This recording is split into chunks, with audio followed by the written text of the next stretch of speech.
Bismillahirrahmanirrahim. Assalamualaikum warahmatullahi wabarakatuh. Sebelum memulai pengajiannya, saya mau mengingatkan tonton sampai habis agar tidak gagal paham atau salah mengartikan.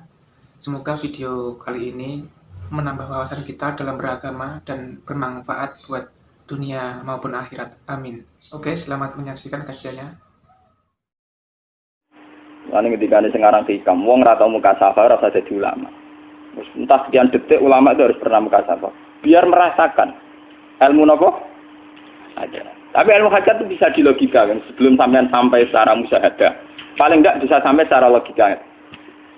Manusia itu mulai Nabi Adam sampai sekarang itu kan punya roh, dan roh itu tidak makhluk. Ya, roh itu tidak makhluk. Ketika roh itu diletakkan di jasad, dia itu tersiksa. Karena ketika dia ke jasad fisik, namanya mengalami keterpisahan dengan yang abadi. Dia ini ning jasad fisik tersiksa. Karena dia harus di alam yang kasat mata, alam mulki. Tersiksa. Ketika dia tersiksa, melok ruhin, akhirnya dia mangan kangelan, akhirnya lesu mangan. Padahal roh gak butuh mangan, perlu dicatat roh gak butuh. Ya ora butuh gunung kidul barang, kan roh ora butuh ragu. Paham kan? Ya ora butuh putus cinta, ora butuh pegatan, ora butuh macam-macam. Paham? Tapi karena dia nempel jasad sing butuh mangan, butuh rabi, butuh wedoan macam-macam. Akhirnya roh tersiksa. Suatu saat kalau roh ini dalam bahasa manusia mati, ini dalam bahasa manusia mati. Ini hakikatnya roh itu tidak mati, dia kembali ke habitatnya. Ini disebut innalillah. Kita ini dari awal ya dengan Allah. Wa inna ilaihi juga kemudian nanti kita pasti kembali ke Allah. Dan itu diyakini betul oleh orang wahdatul wujud. Jadi kalau roh mati itu ya tidak ada mati. Roh sekarang itu kembali karena sudah lama mengalami keterpisahan mergo melok fisik-fisik dan ono kerja dasinan. Ono nggo proposal lan ruwet to roh ku melok. Paham itu? Kita di roh ku napa melok ruwet. Lah roh ya tersiksa ngaku ora butuh mangan, ya ora butuh proposal bocah ngalor. Itu tersiksa. Makanya dalam cerita-cerita Jalaluddin Rumi yang otentik di kitab-kitab begitu. Ketika beliau mau meninggal muridnya itu nangis. Dari Jalaluddin Rumi, kamu jangan nangisi saya ini mau pesta, saya ini mau pesta perkawinan. Kamu tidak merasakan penyesalan saya. Saya ini lama menyesal karena harus hidup bersama kamu. Terus saya ini tersiksa karena ngalami alam yang rusak, yang fana. Alam yang fana. Harusnya roh saya itu di alam abadi, bukan di sini. Maka jangan tangisi kematian saya. Kematian saya adalah kembalinya roh ke habitatnya. Semenjak itu kematian dianggap malam perkawinan. Karena roh kembali. Ciri utama ilmu pamungkas itu dikakno nek wong ape mati ora digo pidato, paham gitu. Lha ben sampean ngerti ini asli riwayat lho. Akhirnya Mu'ad mau kapundhut itu diceritakno hadis iku. Taat tuman mergo wedi dosa kitmanul. Sehingga mulai angkatan sahabat tabi'in ini kira ceritakno hadis iki ngenteni meh mati, paham ya? Ora go modal pidato. Saiki mboten enten etika ngoten mboten. Sing pidato ya mergo ora paham. Aku yakin sing pidato ora tau maca hadis iki lengkap. Wong dene dhewe ya ngutip. Sing rungokno ya tambah ora paham. Wis ora paham seneng mergo mlebu swargamu murah, cocok gak paham ya. Dadi ku asal usule ini. Tapi teks asli tentang jaminan mangkola la ilaha illallah dakhalal jannah itu ngalami kayak begini. Ngalami dialog ilmiah, ngalami pertimbangan sebab akibat. Dan akan bahaya kalau manusia meyakini la ilaha illallah kemudian langsung dakhalal jannah. Makanya Nabi disomati Umar, fakal lihim ya'malun. Jangan begitu ya Rasulullah. Manusia biar saja. Tidak usah ngendikani begitu, mari enak-enakan. Tidak usah ngamal, mergo mentang-mentang wis qala la ilaha illallah. Itu dari segi riwayat. Akhirnya dari Nabi sampai tabi'in sampai kita, riwayat itu sampai kita itu nunggu inda wautihi. Yaitu kalau sudah mau mati, baru diriwayatkan ke muridnya, ke anaknya. Begitu terus. Sampai zaman edan ini juga modal beda. Mulane kadang iki bener riwayat zaman akhiru kasirun khutobahu qalilun ulama'u. Sing tukang pidato akeh ulamae mesti tidak. Artinya apa? Agama yang sampai ke masyarakat itu kan yang versi mubalek. Karena rata-rata ulama ora iso pidato, mergo ora lucu. Sing pidatone lucu laris tapi cara menyebarkan agama bener ora tau sinau. Lah dina mlepuk ping 3 le sinau kapan? Paham? Mesti kok pidato ping iku oleh mutolak aku kapan? Gua boten nate pengajian teko. Mbok tangga kula ngundang pengajian itu boten nate. Omong terkenal. Boten nate. Tapi rata-rata sing diundang balik rata-rata nate ngaji kula, mesti kula nuwun tenan. Ampun tenan. Nggih tujuan kula nggih sing khas ulama ben ulama. Ulama wis mulang ngaten iki ora usah pidato. Sing ngundang dosa. Paham? Ngundang dosa. Kula sering diundang yang tak omongi, kowe ojo gambar ulama kon pidato. Tapi ini Gus kersane wonten ulama sing pidato. Dosa. Ora niat ngaji ngene, gak gelem ya wis. Ulama gambar. Pidato ben pidato amun ngono. Tapi ya muga-muga tobat nak gawe ajaran salah. Jadi bahaya sekali. Makanya ini kembali itu tadi saya mengatakan dari segi riwayat ya. Asal usulnya hadis mangqala la ilaha illallah dakhalal jannah. Ternyata Rasulullah itu disomasi Umar. Itu bahaya sekali ya Rasulullah kalau itu dimaklumatkan, dipublikasikan. Nyatanya Nabi nuruti faqallihim ya'malun. Begitu juga ketika era Mu'ad. Ketika Mu'ad minta supaya itu disebarluaskan oleh Nabi ya jangan. Sehingga Mu'ad meriwayatkan itu nunggu indah mautihi ta'atuman karena takut kitmanul ilmi meskipun gitu tetap diberitakan tapi nunggu dekati mati. Dan cara memberitakan Mu'ad murni karena takut menyimpan ilmu. Kalau disimpan Mu'ad kan bahaya, ilmu itu tidak sampai ke tabiin, tidak sampai ke kita kan.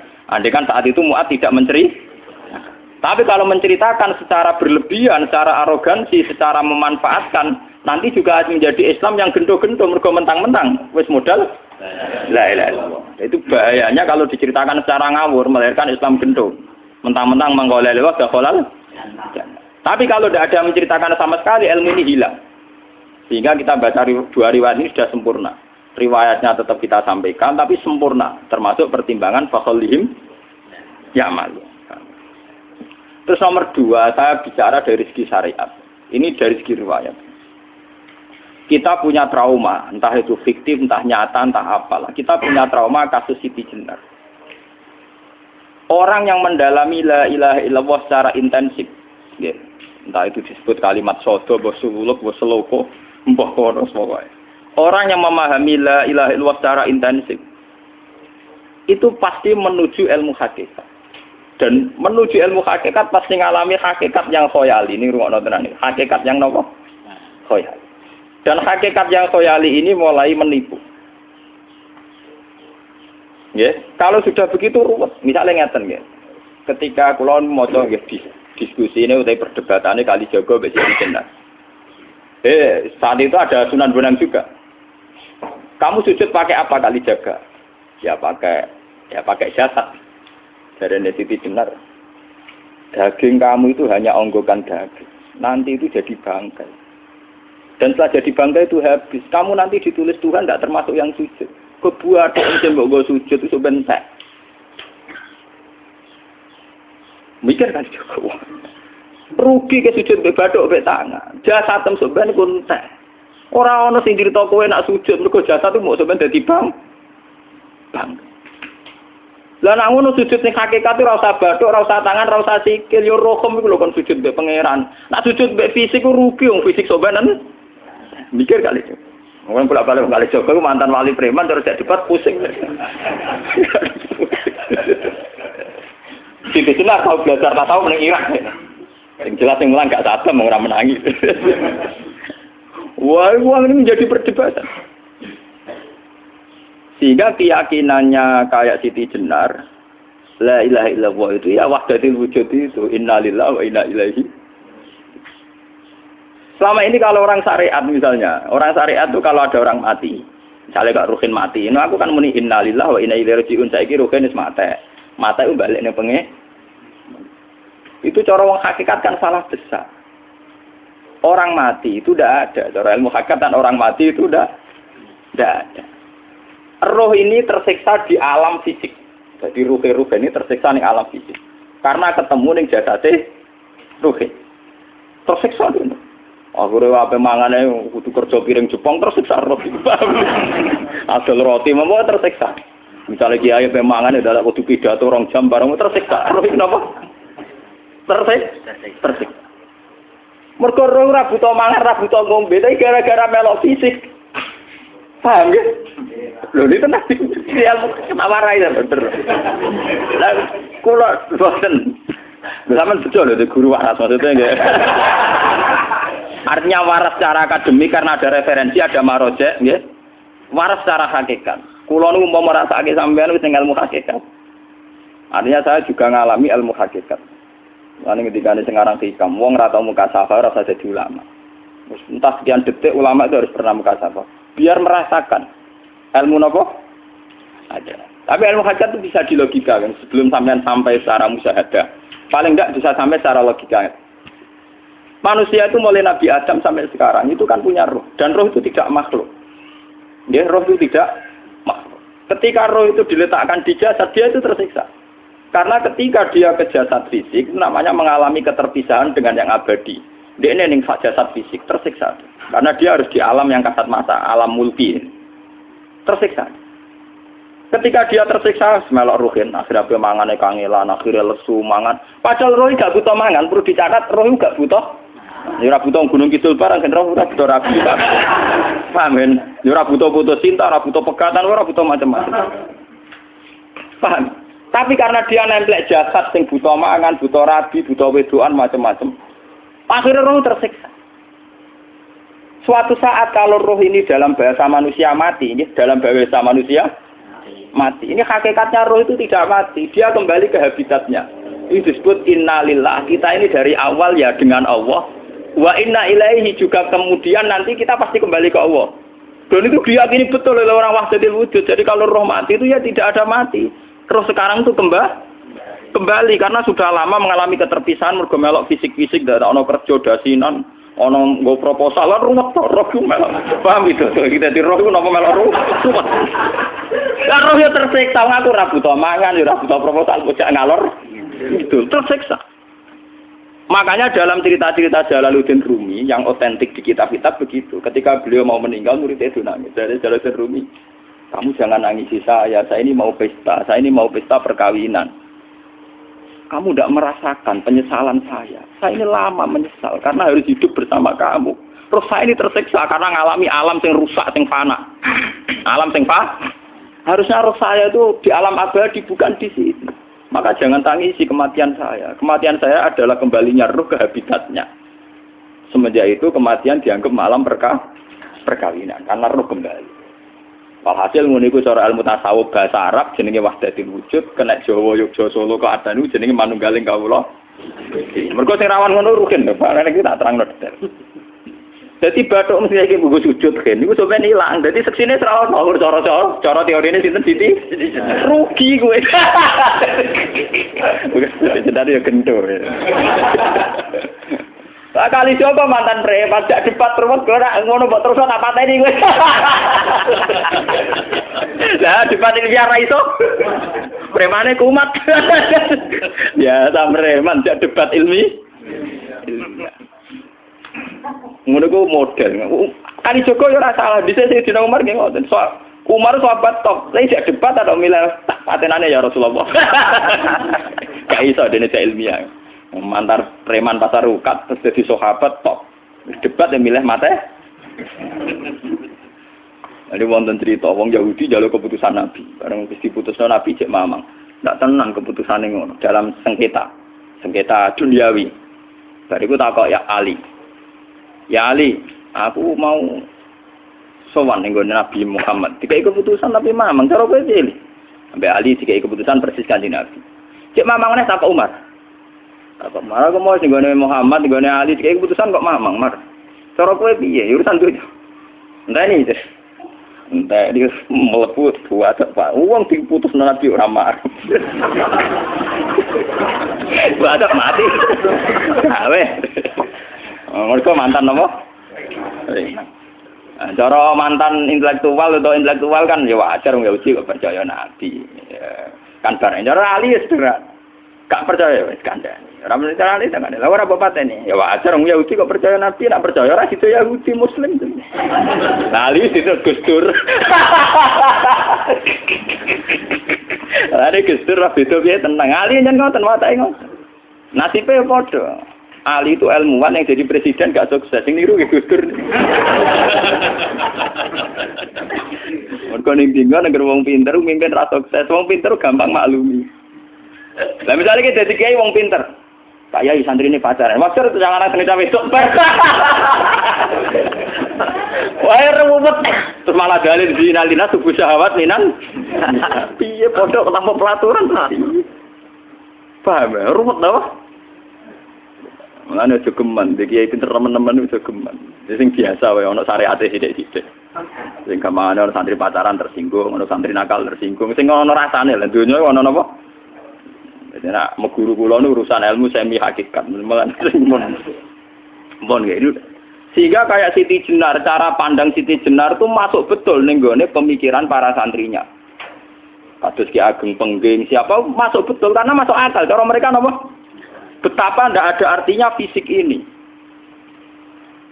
Nah, kalau semua fisik ini tidak ada artinya, kemudian yang ada artinya itu roh, perjalanan apa? Perjalanan roh, sehingga diartikan inna lillah wa inna ilaihi raji'un. Inna sholati wa nusuki wa mahyaya wa mamati ku lillah. Lah kemudian sekarang sampean tak tanya misalnya, ini latihan ilmu hakikat. Wa mahyaya lan penguripan ingsun. Kalau ingsun itu artinya fisik atau jasad, itu keliru besar karena jasad tidak pernah hidup. Yang hidup itu roh. Paham ya? Sekarang artinya wama mati itu apa? Kematian ingsun. Kalau roh itu tidak pernah mati, berarti kematian roh adalah keterpisahan dengan yang agung atau yang abadi. Dan semuanya itu lillahi rabbil alamin. Sehingga mereka mengatakan kematian itu satu pesta. Mulane kados Bilal ditakoki, ya Bilal, ketika murid-muridnya nangis bergape mati, Bilal ge seneng ae. Godan nalqal akhibah Muhammad dan wakhisbah. Lah nak mati malah seneng tuh ketemu kekasihku. Sebab itu kematian tidak pernah jadi problem bagi mereka sing soleh, sing menembus ilmu hakikat. Paham? Tapi ilmu hakikat kayak ini itu yang diyakini Siti Jenar, diyakini Jalaluddin Rumi, diyakini para wali-wali wahdatul wujud. Dulu Syekh Husain Sinten Al-Halal. Itu kemudian melahirkan prahara syariat. Prahara apa? Syariat. Sebab itu Wali Songo, oke Siti Jenar benar dalam filosofinya, tapi harus dibunuh. Karena menjadi prahara syariat. Sama dengan yang dikatakan Nabi itu benar, tapi menjadi prahara syariat. Akhirnya disomasi oleh Umar radhiyallahu anhu. Jadi sebetulnya sama, pola-pola ceritanya sama. Intinya sebuah ilmu hakikat harus dikawal napa? Syariat. Nggih kula bolak-balik, contoh paling gampang wit pisang. Wong nak mangan gedang kulitnya tetap dibuat. Tapi umpama gedang dari awal ora usah kulit, ra sido dadi gedang. Paham nggih? Meskipun kon ape dipangan ya dibuat. Tapi kita tidak bisa membayangkan pisang dari awal tanpa napa? Mbah kekeringan, mbah bosok, mbah ra sido dadi napa? Pisang. Terus pentingnya syariat lagi begini, gitu. Makanya penting ngaji wali-wali syariat yang pinter kados Sunan Kudus, kados Sunan Bonang. Andai kan tidak ada syariat itu dunia pun mesti rusak. Contoh paling gampang masalah pornografi, porno aksi. Jadi jenar ada omongi ngono ibu ngakak-ngakak deh. Dari pangeran wis pirsa, kowe nek klambi pangeran ora tentora ya ora usah klambenan. Wong ora ana gunane. Kalau yang paling penting itu nazarullah, kenapa kowe klambenan barang, wong kowe klambenan ora pangeran tetap pirsa. Nyatane si jenar nak mulang nggih coba kambenan lah intine napa? Dinya ada nabi Sunan Bonang. Nek wis percaya kabeh nazarullah ora usah napa? Kambenan. Tetapi teori ra usah kambenan iki dinggo tenan. Mulane nek pas wiridan aliran sesat ciri utama. Kira kambenan tenan. Lah ruwet to. Lho iki tenan iki cerita, ini pentingnya ngaji nggih. Ben sampean ngerti variasi riwayat, kemudian kita orang syariat harus kayak apa, kemudian kenapa menjadi aliran wahdatil wujud. Lah terus kita ini ya, kita ini kan orang syariat. Memang kelemahan orang syariat itu akeh kok sampean-sampean siji mesti ra kramat. Modele ora di dhuwit ya bingung, ruwet. Urip wong syariat lho apa? Dineng bojo wedi, dineng tangga wedi, pengaruhe menurun. Pancen orang syariat itu banyak kriminal tauhidnya itu memang jelas.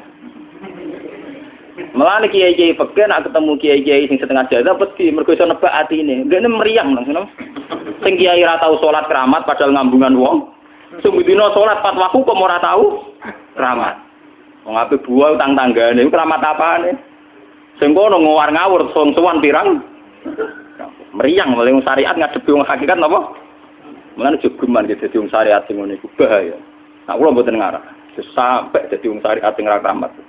Bahaya sekali itu bagi perjalanan agama. Kula sering ketemu kiai-kiai sing terkenal keramat di Juwaduk tiang-tiang hakikat. Ditantang kanca-kanca kula wani, nak tantang aku tetep ra wani kok. Mikir deh. Karena orang yang sama-sama ke jalur hakikat tetap punya alamat, tetap wonten simahum fi wujuhi min atharis sujud. Cara pandangnya mesti sama. Kalau nanti ketemu murid, ya artinya yang ikut aliran Siti Jenar, dia ada sholat, ada apa, hidup di satu tempat gitu. Padahal dia bisa baca ihya. Dulu pernah mondok di Mekah, pernah di Irak. Itu ya meresahkan para kiai. Kemudian sebagian mereka minta saya suruh ketemu. Ya walhasil kalau ketemu. Ketemu pertama gitu. Jenengan Gus Ba, tapi zaman roh jenengku tetep rata arani muka sapa. Nggih biasa mawon. Kula ora usah kenal jenengan nggih kenal. Dadi kula nggih biasa mawon. Lalu pernah ngajar-ajaran saya Gus ning donya tak enteni mau turu ngenteni mati ngono Gus kok repot. Jawaban kula terus enak. Sampai jare wong hakikat wong ngenteni mati barang. Ya mati yo saiki iku. Rasa ngenteni saiki padha-padha wis napa? Wis mati. Ya saiki wis padha-padha wis urip. Wis padha kabeh. Nah cara ilmu hakikat kan terus sama semua. Napa? Sama semua. Tadi makanya itu tadi. Kalau baleni malih, logika hakikat itu begitu ya. Roh itu ditiupkan oleh Tuhan ke kita. Kemudian roh karena ikut alam fisik, alam jasad, roh ngalami yang kita alami. Nggih. Ketika roh ngalami yang kita alami, dia tersiksa. Nah, ketika roh sudah terpisah dari jasad yang mengekang, yang memenjara ini, dia senang terus kembali ke Tuhan. Ini disebut inna lillahi wa inna ilaihi. Lah jasad ini kemudian menurut ilmu hakikat nggak ada gunanya sama sekali total. Hilang di telan tanah. Lah kalau begitu jasad iki nak mbok agul-agulan, Gusti bathuk kula tak nggo sujud tangan kula ndi buktine tanganem wis ra ono. Bathuk wis ora. Mulane dari Siti Jenar, hanya wali bodoh kayak kalian yang punya ajaran bodoh begitu. Malah ra sopan. Mulane Sunan Kalijaga semangat kon mateni mergo tambah omongane glodro nduk ndi. Tapi yang nggak disadari Siti Jenar yaitu tadi. Inti dari ilmu hakikat itu kan tunduk sama kersane Tuhan. Kalau sudah tunduk pada kersane Tuhan, kalau kersane Tuhan roh kita harus di jasad. Dan wujud jasad kita ini juga karena kehendak Tuhan. Kenapa yang wujudnya jasad yang karena kehendak Tuhan engkau ingkari? Sementara wujudnya roh tidak kamu ingkari. Toh wujudnya jasad ya bi iradatillah wa bi masyiatillah. Wujudnya roh ya bi wujudi bi masyiatillah wa iradatillah. Harusnya fungsi jasad juga harus kamu akui toh Siti Jenar. Wong sekarang kita punya jasad ya bukan karena kita, karena kehendak Allah. Kenapa kamu ingkari? Berarti kamu ingkari kehendak meneng Siti Jenar.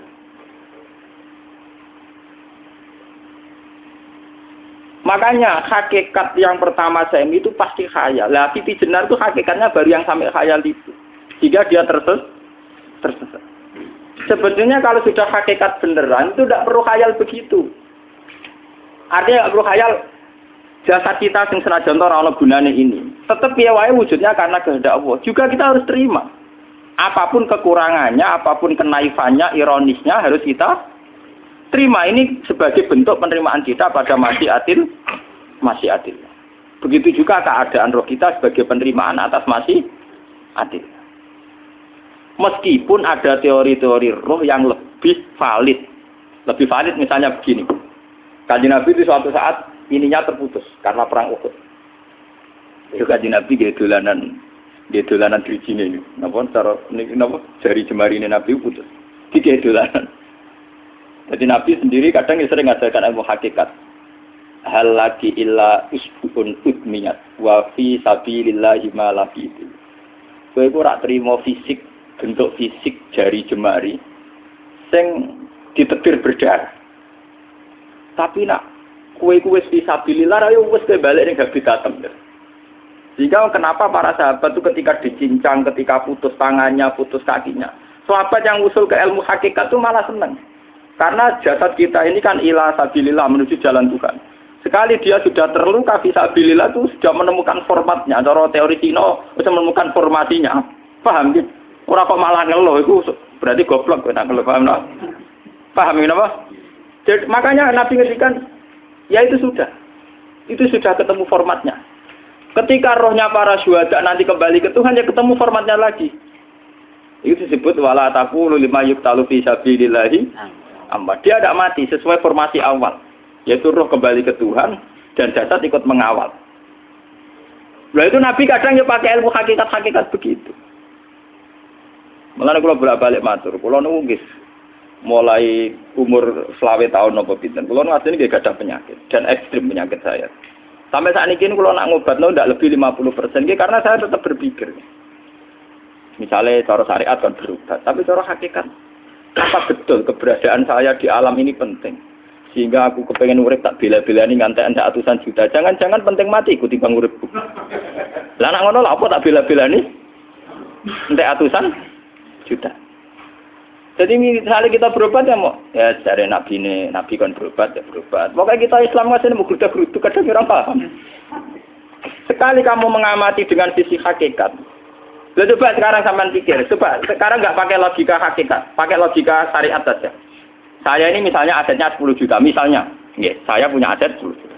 Tapi misalnya aku rugi nawan atau dipengaruhi di masa depan soalnya. Kalau kulo kan soalnya cara teori di masa, misalnya kulo rugi, artinya kere di duit 10 juta aset. Tujuan saya sembuh kan supaya aku iso sembuh sehat, engkau iso kerja untuk anak. Tapi karena saya sakit nanti operasi tidak 10 juta. Operasi tidak 10 juta. Wong aku repair mesti iso marisi anak. Apa meneh nak duit 10 juta tak ada gue berobat malah jelas ra iso marisi. Lah nak ngono penting matiku ya dibagi 10 juta. Karwan iso diwaris langsung. Sementara anak aku mari dibiayai 10 juta rong mesti mari 10 juta mesti entek. Artinya tidak ada jaminan kalau berobat itu secara visi ke depan lebih baik. Soalnya malah ngentekno donya enggak jelas akibat positifnya. Misalnya tetap lumpuh duit teori loh, Bapak artinya apa? Teori hakikat tetap lebih benar bahwa hidup itu tidak ada artinya, semua itu tidak ada artinya. Berobat apa enggak berobat semuanya tidak ada arti. Teori loh gini. Sehingga kalau kita tengah-tengah aja tengah-tengah, kados kula misalnya loro nggih berobat. Gusti separuh kula nglakoni syariat, tapi sebagai kula ulama fikih iki separuh kula lakoni napa? Jadi kula tetep mboten ngarah obat 100%. Tapi orang ngarah berobat wong kula tiyang napa? Syariat. Tapi memang faktanya itu begitu. Cara Kanjeng Nabi kadang Kanjeng Nabi berobat. Kadang Kanjeng Nabi wis nikine tercincang dige guyonan. Wahal laki illa usbuun utwiyat. Ora apa triji sing gak melok-melok. Nah, bukti bahwa jasadnya begitu tidak penting. Kayak Sayyid Hamzah. Mula Sayyid Hamzah nganggep wahyu bentone ra karuan. Kalau teori Siti Jenar itu benar, teori Jalaluddin Rumi benar teorinya ya orang kok ra salate lho nggih, maksudnya kok nganut ra salate.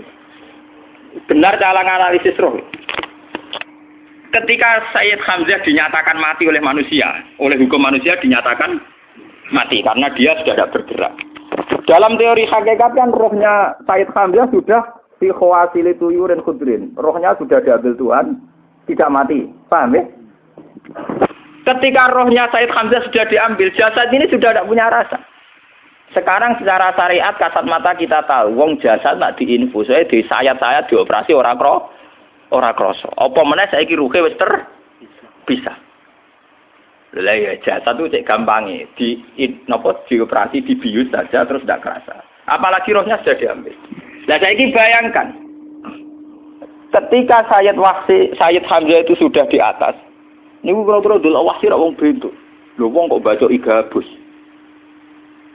Ketika jasad benar-benar tidak penting, kemudian jasadnya Sayyid Hamzah kan dicincang oleh wahsi. Ketika rohnya sudah diambil kan Hamzah tidak merasakan. Berarti Sayyid Hamzah guyu-guyu wahsi. Wahsi cek bentuk nih gabus dicincang.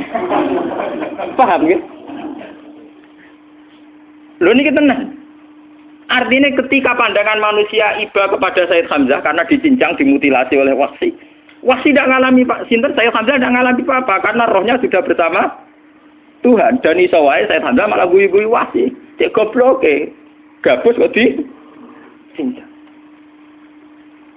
Lah nak ngono rak mirip, makanya nggih. Dalam hal ini itu dalam teori roh itu sebetulnya Siti Jenar tidak sesat dalam teori roh. Tapi jangan katakan itu penemuannya Siti Jenar. Siti Jenar itu terlambat. Sebelum itu ada Husain Al-Khallas, sebelum itu ada Jalaluddin Rumi. Sebelum itu juga ada sahabat, ada nabi. Cuma cara aplikasinya Siti Jenar melenceng. Jadi jangan katakan kok tak kampus-kampus, itu pendapat Siti Jenar itu malah goblok meneng. Siti Jenar itu sanut, paham nggih maksud apa? Wis anut. Nah, Teori yang sama terjadi pada Yesus Kristus. Ketika Yesus misalnya secara lahir dicincang, dimutilasi, diapakan oleh orang Yahudi.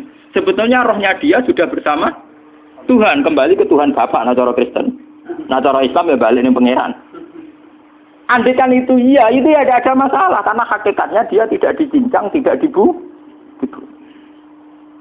Andaikan iya, tentu menurut Islam yang dibunuh Yudas atau siapa itu yang masuk bialau. Tapi sama sebetulnya teorinya sama. Kalaupun iya tidak ada masalah. Oke, kalau misalnya Nabi Isa karena ada kontroversi menyangkut dia atau Yudas. Sekarang yang Zakaria dan ya Zakaria Yahya itu dicincang betul oleh orang Yahudi, matinya dimutilasi. Tapi dia tidak apa-apa.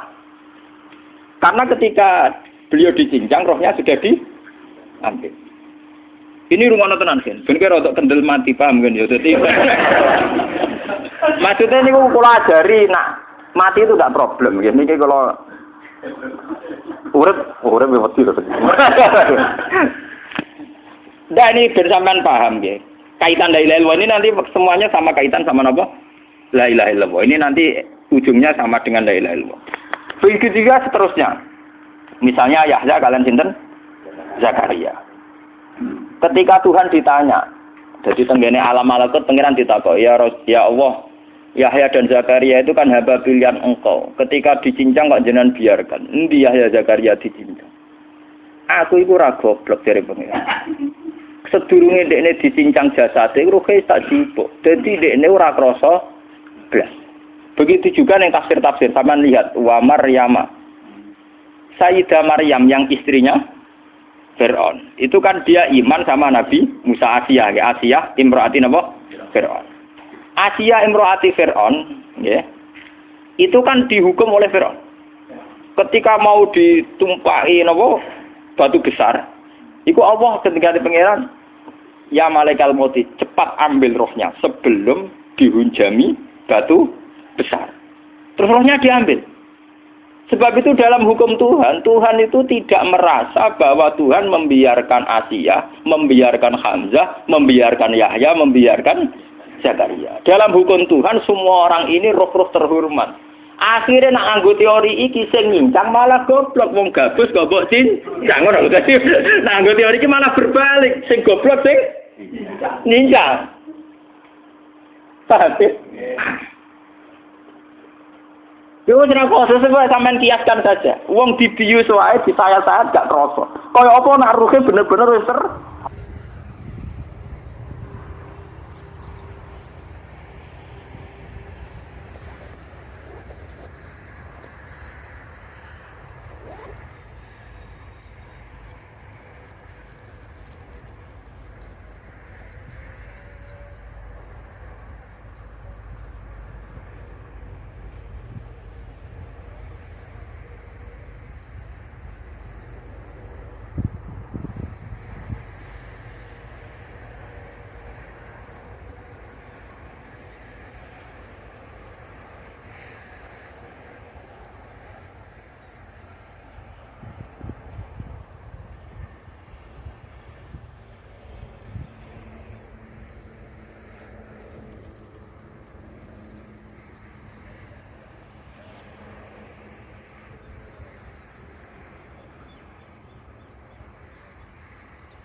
Alhamdulillah, itu dia kajian dari Gus Baha.